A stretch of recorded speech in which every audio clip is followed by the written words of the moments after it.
शहीद Benazir Bhutto university of veterinary and animal sciences Sakrand में anti narcotics and anti crime जे सहकार सां नशे जे इस्तेमालु ऐं उन जे नुक़सान बाबति सेमिनार मुनक़द कयो वियो, जंहिंमें यूनिवर्सिटीअ जे शागिर्दनि ऐं शागिर्दियाणियुनि वॾे अंग में शिरकत कई। सेमिनार में एंटी नार्कोटिक्स जे माहिरनि ॻाल्हाईंदे चयो त सभ खां पहिरीं त बदकिस्मती इहा आहे जो अॻे मंशियात जो विकिरो ऐं वाहिपो सिर्फ़ु वॾनि शहरनि में हूंदो हो, पर हिन वक़्तु मुल्क जे हर नंढे वॾे शहर ऐं ॻोठ में आम आहे। ऐं ॾुखोजड़ सूरत हाल इहा आहे जो तालीमी इदारनि में बि मंशियात जो विकिरो ऐं वाहिपो शुरू थी चुको आहे। उनखे रोकण फोर्सिस सां गॾु असां सभिनी जी ज़िम्मेवारी पिणु आहे। हिननि चयो त ख़ासि करे अॼुकल्ह आइस जो इस्तेमालु घणो थी रहियो आहे।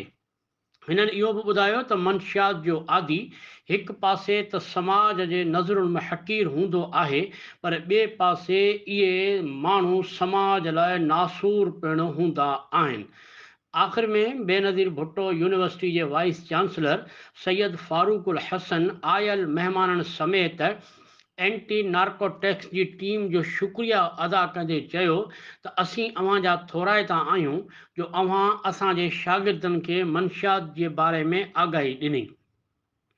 सेमिनार खे mayor Shaheed Benazirabad Qazi Rashid Bhatti, doctor Shahryar Khan, additional director Haroon Rashid, chairman narcotics Shakir Khan पिणु ख़िताब कयो।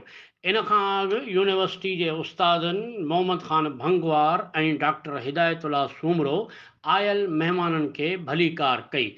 आख़िर में मंशियात जे कमु कंदड़ उस्तादनि ऐं यूनिवर्सिटी जी टीम खे मंजता शील्डूं पिणु ॾिनियूं वयूं। क़ाज़ी जावेद सनाई, इबरत न्यूज़ सकरन।